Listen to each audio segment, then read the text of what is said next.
Hi there, I hope things are well with you. So, in this video, I want to talk about the testing, in particular the PCR coronavirus testing. And I want to talk about how effective it is, how good it is, and how it applies to Ireland. And using information directly from Killian de Gascon and Philip Nolan, also in addition to them, Sam McConkey, Tomas Ryan, basically NPHET people and academics that are in the media all over the place with this stuff. I want to build a case to show that basically the testing and the prevalence of the virus is absolutely nonsense, ludicrous. And I want to talk about the fact as well that looking at some of NPHET's and Ireland's coronavirus testing data, there are a number of strange discrepancies that I've found. And my conclusion basically is that if you've seen my one of my previous videos, Sweden was right, Ireland was wrong. I'll link that down below. I was kind of asking the question, like, how much of this is incompetence, or is it incompetence? How much of this is just bad luck?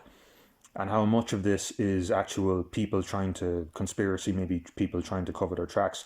And in this video, I'm going to maybe argue more that the more you kind of go through a lot of this stuff, the more kind of sinister it gets, or a lot of serious questions have to be asked about this whole process. Philip Nolan, Ronan Glynn, Killian, all these people need to be asked these serious questions, because there are an awful lot of problems with this. And of course, everything that I go through here is going to be linked down below. So basically because I don't want to keep saying it, but also I recommend you go through everything yourself, because I'm only going to go through certain parts, certain fragments, to keep this as concise as possible, and I recommend you reading the whole thing. So I'm going to go through what exactly the problems are with the PCR tests. I'm going to take some numbers from Killian and Professor Philip Nolan, and I'm going to go through some numbers in the UK, some figures that Sam McConkey has talked about, and I'm going to build a case, and the conclusion will ultimately be that something potentially very sinister is going on with NPHET, and are NPHET lying to the Irish people. So with that, let's get into it. So the first thing is that I'm going to go through this very good New York Times article talking about the problems with the PCR testing. So, let's just get through it. So the PCR test amplifies genetic matter from the virus in cycles. The fewer cycles required, the greater the amount of virus, or viral load in the sample. The greater the viral load, the more likely the patient is to be contagious. This number of amplification cycles needed to find a virus, called the cycle threshold, is never included in the results sent to the doctors and coronavirus patients, although it could tell them how infectious the patients are. In 3 sets of testing data that include cycle thresholds, compiled by officials in Massachusetts, New York, and Nevada, up to 90% of people testing positive barely carried any virus, a review by the Times found. On Thursday, the United States recorded 45,604 new coronavirus cases, according to a database maintained by the Times. If the rate of contagiousness in Massachusetts and New York were to apply nationwide, then perhaps only 4,500 of these people may actually need to isolate and to submit to contact tracing. Right. So, one solution would be to adjust the cycle threshold used now to decide that a patient is infected. Most tests set the limit at 40, a few at 37. This means that you are positive for the coronavirus if the test process required up to 40 cycles, or 37, to detect the virus.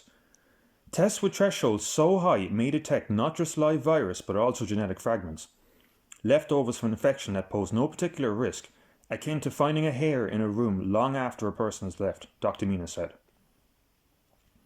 Any test with a cycle threshold above 35 is too sensitive, agreed Judith Morrison, a virologist at the University of California, Riverside.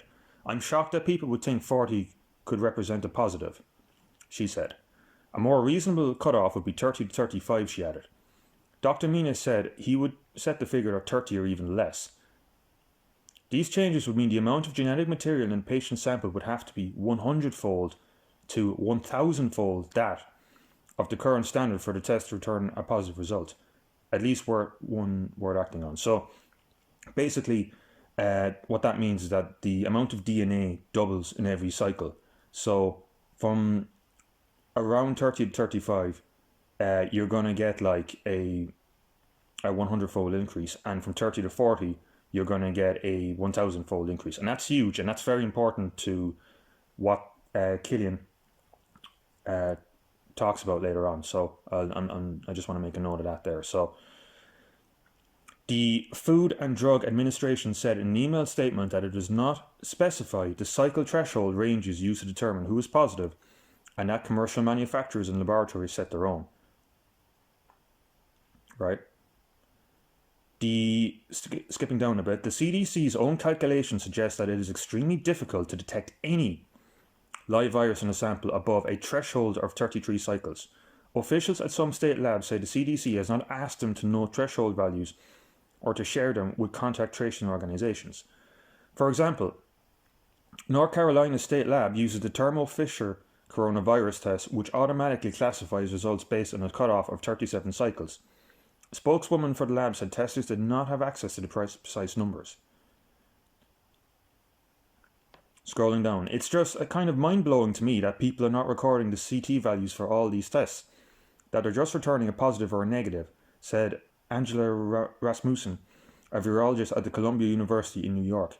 It would be useful information to know if somebody's positive, whether they have a high viral load or a low viral load. Officials at the Wadsworth Center New York State Lab have access to CT values from tests that they have processed and analysed their numbers at the time's request. In July, the lab identified 872 positive tests based on a threshold of 40 cycles. With a cutoff of 35, about 43% of those tests would no longer qualify as positive. About 63% of them would no longer be judged positive if the cycles were limited to 30.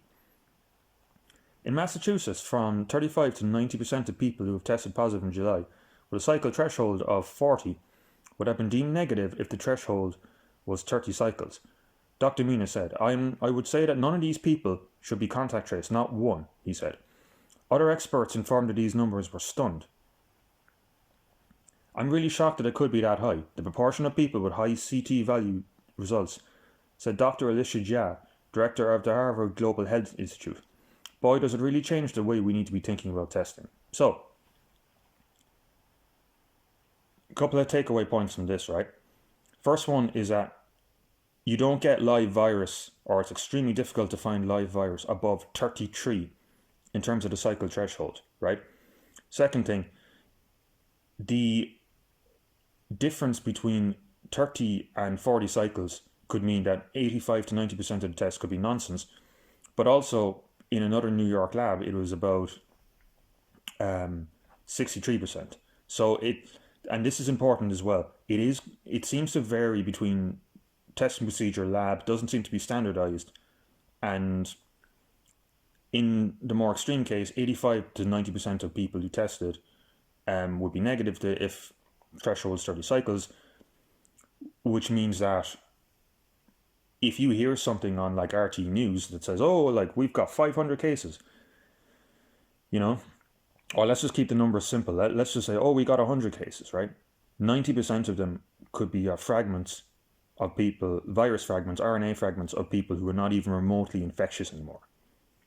So that's bad, right? But it gets worse. It gets a lot worse, and it gets a lot worse for Ireland. So if we go to Killian, this thread that Killian the Gascon has done. Okay, so again, I'm not going to go through the whole thing, but I am going to go through. He basically has 28 tweets talking about this, and I'm going to go through from tweet number 12 onwards, right? So again, link down below if you want to read it yourself. So, however, in order to amplify the DNA to a level we can detect, we usually run the PCR for 35 to 45 cycles. This allows us to detect very small amounts of DNA in the original patient specimen. So they're testing for above the threshold where you can pick up live viruses. So they're testing, so above 33 you can't really detect live viruses, but NPHET and various Irish laboratories around the country are testing between 35 and 45 cycles, right? And the difference between 35 and 45 in the amount of basically RNA that you need is about a factor of 1,000, right? So that's the first very, very worrying. Well, so there's two very worrying things there, right? They're not properly testing for live viruses, and depending on where the test is being done, there could be a completely different amount of positives that are thrown up, right? So let's just keep going through this. If we develop our own in-house or laboratory developed PCR test, then we can decide how many cycles we want to use. However, if we are using commercially manufactured CE marked kits, then the manufacturer decides how many cycles we must use. As the amount of DNA produced increases, this is usually linked to the generation of fluorescence which we can measure. The more fluorescence we see, the more DNA that was present in the original specimen. Of course, if there is no virus in the original sample, then nothing happens in the PCR. There is no amplification, no fluorescence. However, we also add an internal control to the sample so we can be confident the PCR has worked properly.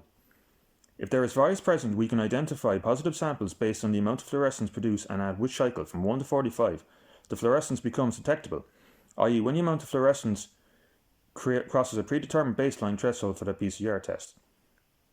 This is what the cycle threshold value means. The lower the CT, the earlier the fluorescence crosses the threshold, and the greater amounts of virus that were present in the patient specimen. As a general rule, and I say general, so it's not standardized, CT value of 30 equates with a virus load of around 1,000 3 log copies. Given the amount of DNA doubles with each PCR cycle, yeah, we were talking about this before.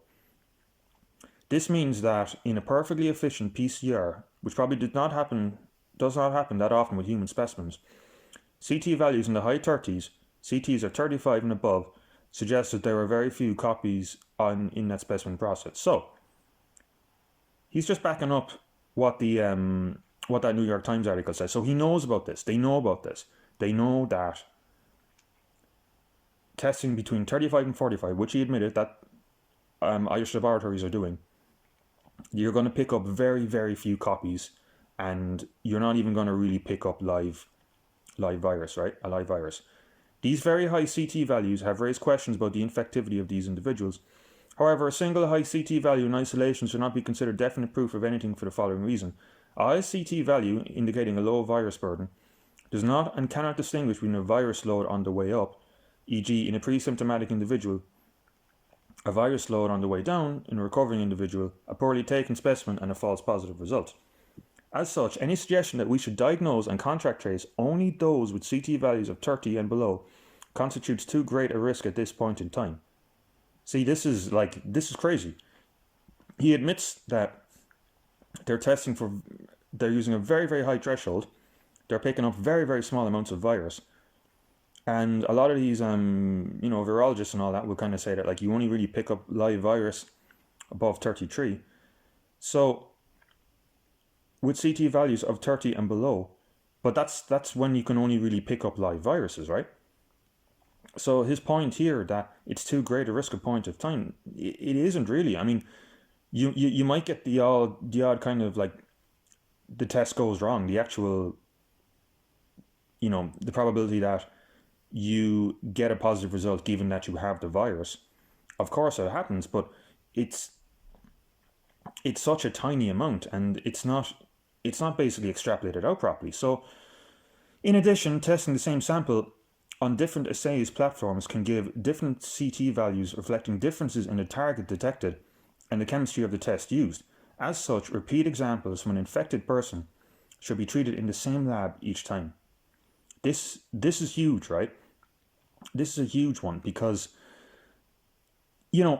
they're talking about regional lockdowns now, and, Dublin being locked down and Kildare being locked down and what have you. But the problem is, and Cillian, I think I've done that a couple of times during this recording actually, has admitted that if they're using between 35 and 45, and if you're, so let me just rephrase this, right? Suppose I'm in Dublin, right? I get a test, right? and my test goes to Lab A. Lab A is run under 35 cycles, right? And because it's 35, the test comes back negative, right? But what if my test goes to Lab B, and Lab B are testing at 45, and then the test comes back positive? We've got an extra case in the RT News, and people are like, oh God, you know, we've pandemic, you know, all that kind of stuff. This is a huge problem, and this really does need to be clarified, because he literally says here that, you know, repeat samples from an infected person should be tested in the same lab. Testing the same sample on different assays platforms can give different CT values reflecting differences in the targets detected and the chemistry of the test used. So, you know, journalists need to be asking this question, like, what is the cycle threshold value for my test in every single laboratory in the country? Because is it possible that certain counties, it's not a case problem, it's a cycle threshold problem? And if it's between 35 and 45, you know, we're talking potentially like a 1,000 factor difference. It's huge. Like, this is crazy. This is absolutely crazy, you know? And this point too, while PCR is exquisitely sensitive and remains the current gold standard for diagnosing SARS-CoV infection, it has its limitations. For example, it does not distinguish between viable virus and non-infectious RNA.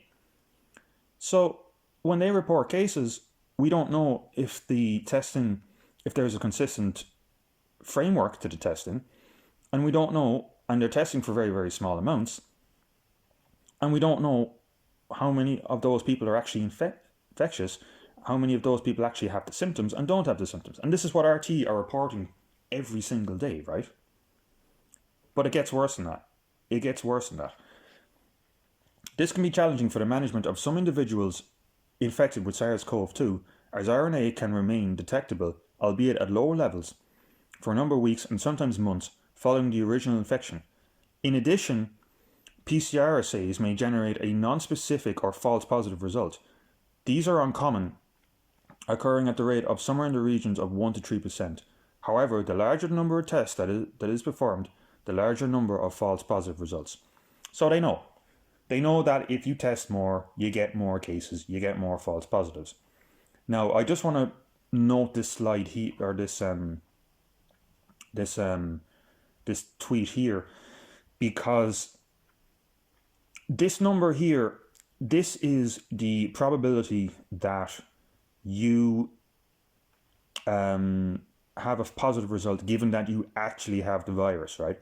It's in the region of 1 to 3%, or it's in the region of 97 to 99%. So using this number and some numbers from Philip Nolan later, I'm going to work out the probability that you have the coronavirus, given that you're told by the doctor, yeah, you've got a positive result. So I just want to go to my Excel sheet here, and in my Excel sheet here, I plugged in that number, the probability that you're a positive test result if you have coronavirus. I'll explain, I'll go through Bayes' theorem again, and apologies for this being technical, but if this is technical, but I'll go through it as quickly as possible, and it is very important. So I've just put in, so like this is no mad sources, this is no mad stuff. I'm literally taking his number, and I'm taking the best number out of that tweet, right? So 99 and 99. So I fill those numbers in here, right? So if I go back, and if I conclude the last two tweets, I believe, these false positives results do not mean that the test is bad. They are a feature of essentially all tests that we use in medicine on a daily basis. However, it does mean that we need to consider every test result in the context of the individual who has been tested. In addition, as the prevalence of infection in the community declines, the likelihood of any individual result being false positive increases. This positive predictive value is the probability that individuals with a positive test result are infected with SARS-CoV-2. So, like I was saying before, in the video I did, Sweden was right, Ireland was wrong, I was talking about the fact, do they know about, like, you know, Bayes' theorem, about the prevalence in the population and all that kind of stuff? And the answer to that is yes, they do. They clearly do. I mean, he talks about it here. That is what Bayes' theorem is like, That is what we're testing for. We are testing for the likelihood of any individual being falsely positive, and positive predictive rate, like as it declines, you get more false positives, right? So he knows about it. He knows about this idea, result, whatever. Like it's known by everyone in this area, to be honest with you. But like there are questions of like, I had questions of like, are they covering stuff up? Are they being honest? Are they just making mistakes? But no, he knows what these theorems are basically. So we've got numbers for the probability of getting a positive result given that you have the virus. Now, the next question we have to ask is, what is the prevalence in the population? And Philip Nolan actually has a thread on that, which I found. And according to Philip Nolan, the virus spreads by finding ways to transmit from the very small people who have it, fewer than 1 in 2,000 right now. 1 in 2,000, right? Philip Nolan's own quote, own numbers, right? So if we go back to Bayes' theorem here, Bayes' theorem, in order to test that the probability that you have the coronavirus, given that you have a false positive, equals the probability that you have a positive result, given that you got coronavirus, multiplied by the probability you've got coronavirus, divided by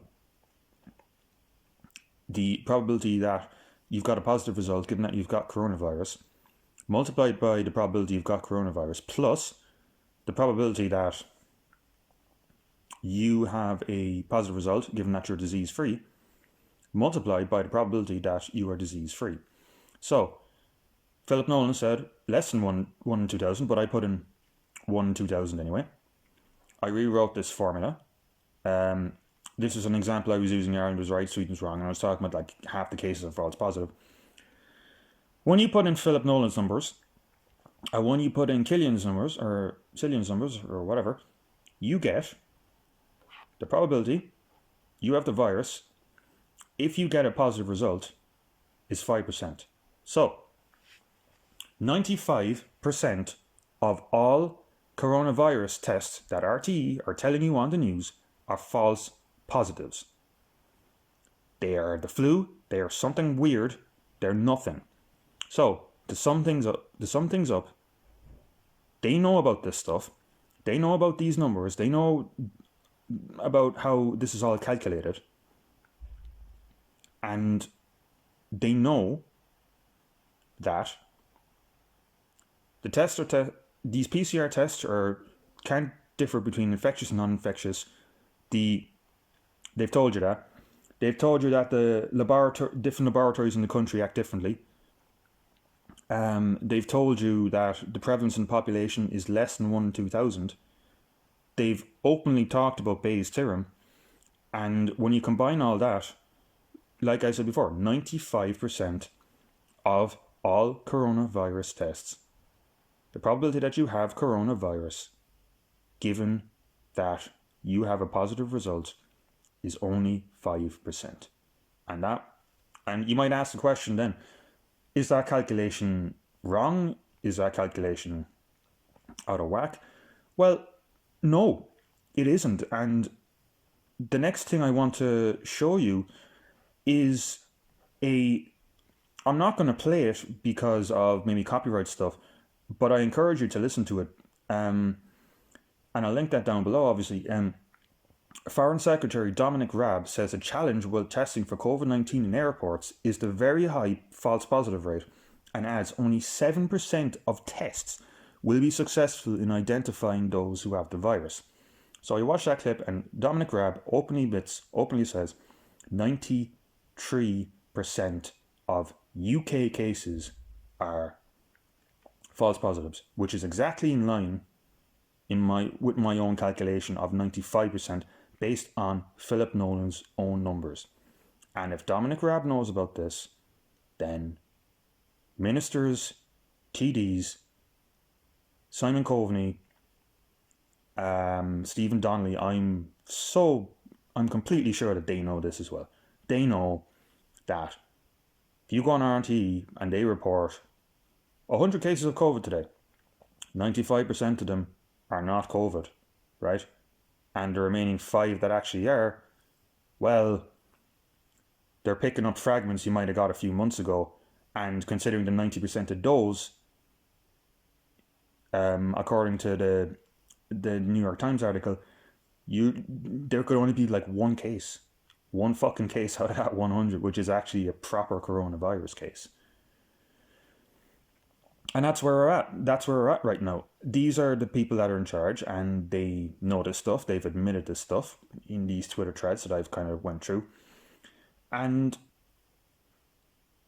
you know, the madness continues. Like this is just clown world testing.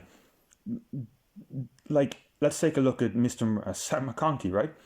On our current projection, we are heading for 5,000 cases. Oh no, each day in Dublin by the end of October.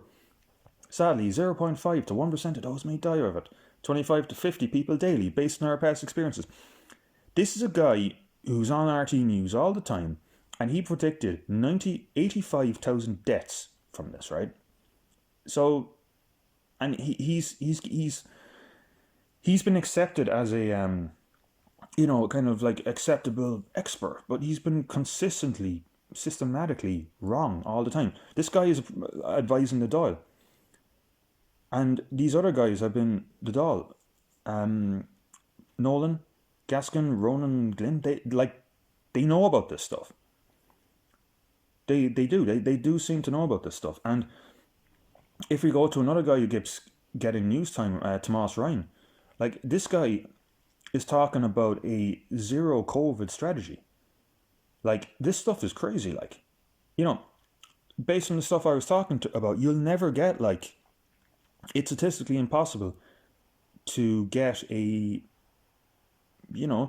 do that based on the current framework we have. So that's all bad enough, right? But it gets worse, right? It's not just that the whole testing is nonsense, right? It gets much worse than that. So if I go back to my Excel file here, right, there is a website that tests the amount of tests that are done and what percentage of those are positives, right? And if you look at this, and if you look at NPHET's own data, you will see this trend. There's a very, very funny, weird thing that crops up, right? And I'll use maybe a quick. Now it happens in other countries, some countries as well, but not that much. So I want to just show you there. Maybe I'll just do a quick example. United Kingdom, right? So if you take a look at the United Kingdom percentage of tests that end up positive, right? You can see that 0.005, it bottoms out in the summer, and then it increases gradually, very, very slowly, very, very gently, slopes upwards, right? If more people are getting sick and they're presenting themselves for tests, you would expect the percentage to gradually increase, right? The percentage of tests that are positive, right? But if you take a look at Ireland, right? If you take a look at Ireland, something very strange happens. Again, high when the virus is there, then it bottoms out, and then we're on 0.02, 0.03, all the way. You can see it with my mouse there on the screen, right? By the time you end up at the end of July, so 30th of July, 0.003% of tests are positive, right? And by the way, at this point in time, enough tests are being done in the population so that this number should stay consistent, right? What happens then is that in the space of about 5 days, right, it shoots up. So in about 5 days, from the 30th of July to the 5th of August, and I know this is going down, but even with the amount of tests, that shouldn't happen, because with the quantity of tests going down, and the other thing is that it stays consistent, like even at this point over here. basically 0.05 to 1%. This is a huge increase, right? This is a huge increase in the percentage of tests that are positive. So at the end of July, something changed in the way we do coronavirus tests. Now, I want to just do a kind of a quick thing here with Google Trends. So these are Google Trends search terms for coughing, flu, and these search terms tend to start going up from around now, kind of late September, early October. This happens in July, right? This happens in July. So it's way too early to kind of, this can be attributed to flu season. And like I said, it just goes on consistently and then boom, end of July, goes up from 0.06 to 1%. Huge fucking increase. Something changed in their testing, and whatever change means that they're getting more cases, and they're getting a higher percentage a higher percentage of all tests done as positive cases. So this is my question is, like, was this kind of some sort of manufacturing thing in terms of, like, you know, they changed the way they're testing because a manufacturer gave them a cheaper deal on PCR tests or something, or some shit like that, some kind of crap like that? Or is it more sinister? Is it the fact that they are looking to get more positive cases and they changed their testing procedure? Because otherwise, like, where does that big shift in the percentage of all tests being positive comes from? I don't know, and I can't say. But something very strange happened at the end of July, going into the start of August. Something very, very odd indeed happened. So, and like I said, back to this Google Trends thing I have, none of these are, this isn't the flu. This isn't the flu causing more people to get tested, causing more people to get a positive result. No, something happened in their testing procedure. And so my question is this a mistake? Or is this something more serious? Are NPHET lying? And based on the threads that I've been going through with AO, where Cillian and Philip talk through this stuff fairly openly, I'm getting increasingly suspicious that isn't the case at all.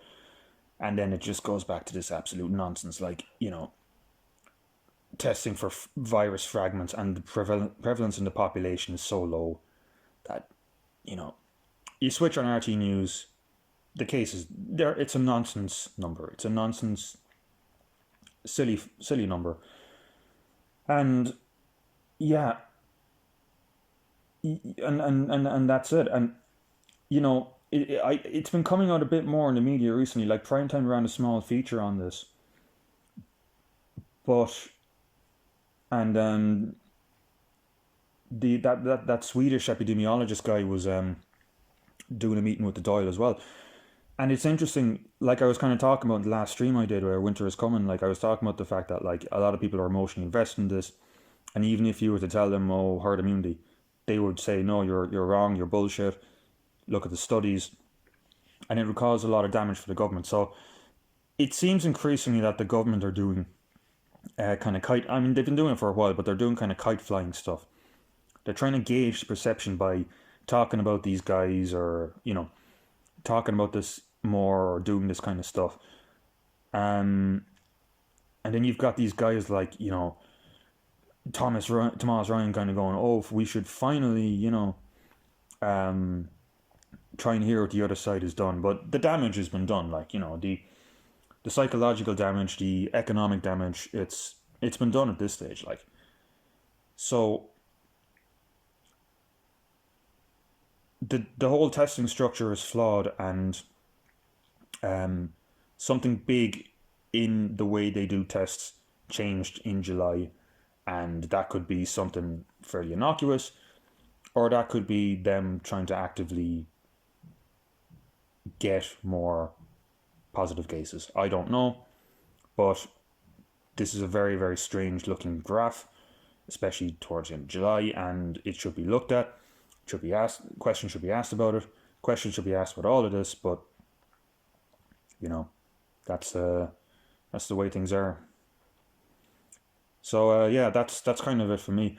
It's just before I kind of go, I was just thinking it's kind of funny that like, um, this channel or this kind of sequence of videos that I've been doing over the past year have shifted from predicting election results to kind of psychology videos almost to all this kind of virus numbers, Excel related stuff, which is not something I'm particularly interested in. But I don't see, as far as I know, I don't see many kind of RT journalists talking about this stuff, and it's just kind of funny that like, also how not only how that transition is gone, but also that you could maybe just sum up all of this, all these videos, all the stuff that I've done about this in one line, and that one line is that this whole virus is it's fucking nonsense, So anyway, I'll that's it from me.